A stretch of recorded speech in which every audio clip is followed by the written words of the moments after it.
Sahabat peradaban kasih ekologis yang terkasih, selamat berjumpa dalam renungan harian bersama saya, Romo Alois Budi Purnomo PR, melalui channel ini. Semoga panjenengan selalu sehat, tetap semangat tanpa sambat, selalu bahagia, kebahagiaan yang bersumber dari Tuhan Allah kita. Mari kita awali perjumpaan kita dengan bersatu di dalam doa. Allah Bapa yang Maha Pengasih dan Penyayang, kami bersyukur kepadamu atas Yesus Kristus Putramu, Sang Raja semesta alam, yang menerima kami bahkan dengan segala kekurangan kami. Asal kami mempersembahkan yang terbaik kepadamu dalam namanya. Semoga kami menjadi pribadi-pribadi yang dipenuhi oleh iman, harapan, dan kasih dalam sukacita penyerahan diri kepadamu. Demi Kristus Tuhan dan pengantara kami yang hidup dan berkuasa bersama Diko dan Roh Kudus, Allah yang Maha Esa, sepanjang segala masa. Amin. Sahabat peradaban kasih ekologis yang terkasih, mari kita baca Injil Lukas bab 21 ayat 1-4. Di bait Allah tatkala mengangkat muka, Yesus melihat orang-orang kaya memasukkan persembahan mereka ke dalam peti persembahan. Ia melihat juga seorang janda miskin memasukkan 2 peser ke dalam peti itu.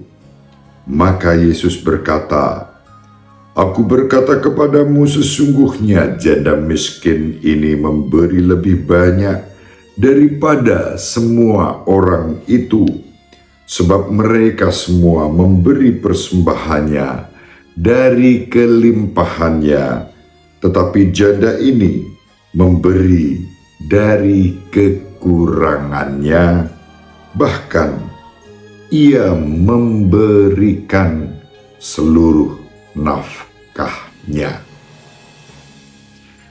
Demikianlah sabda Tuhan. Terpujilah Kristus.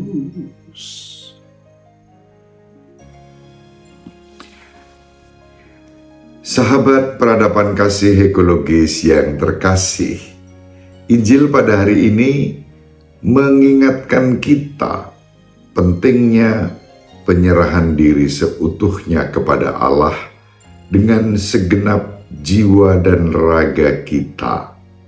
Kita mempersembahkan hidup kita kepada Allah seutuhnya. Itulah yang dilakukan. Itulah yang dilakukan oleh janda miskin yang mempersembahkan apa yang menjadi miliknya, bahkan kekurangan dalam dirinya, seluruh nafkahnya.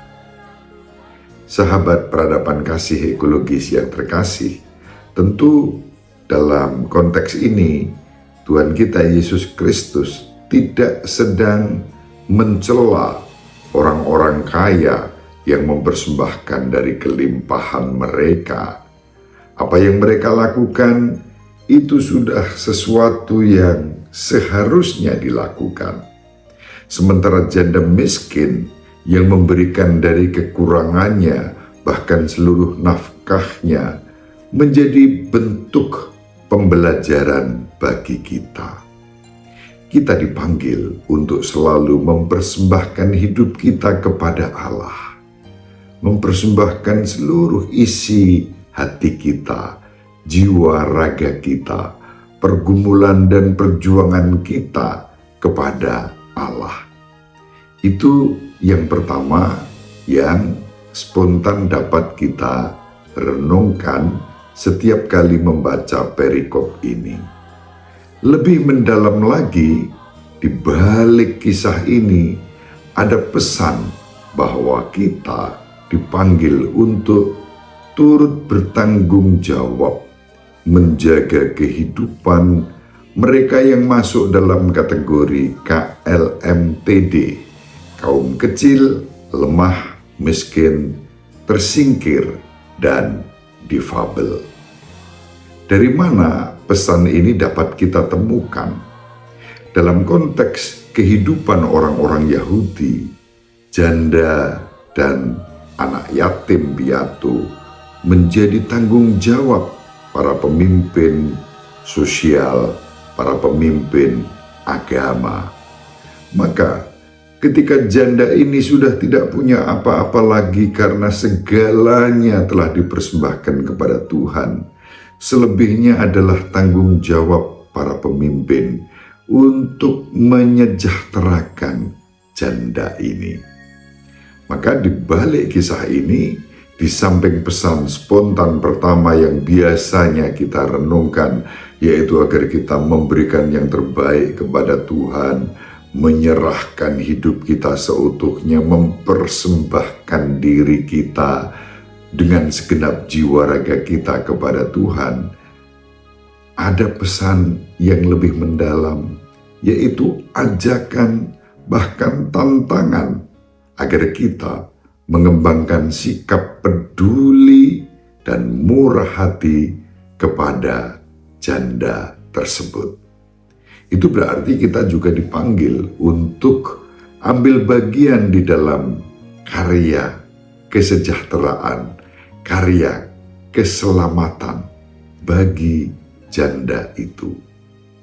Janda menjadi gambaran kelompok yang minoritas, yang harus diperhatikan, yang harus dibela atas setiap perkara yang mereka hadapi.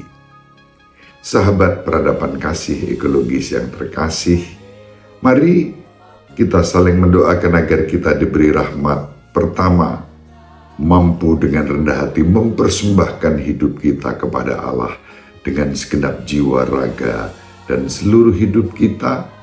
Dan yang kedua, yang terpenting adalah kita memiliki sikap peduli kepada sesama kita yang membutuhkan perhatian kita.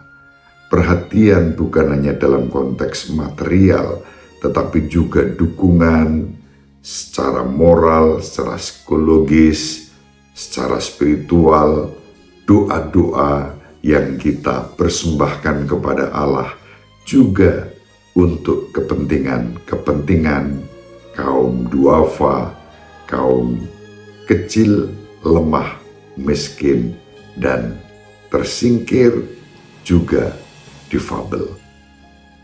Ibu Maria selalu mendoakan kita. Bapak Yusuf merestui kita dengan keheningannya.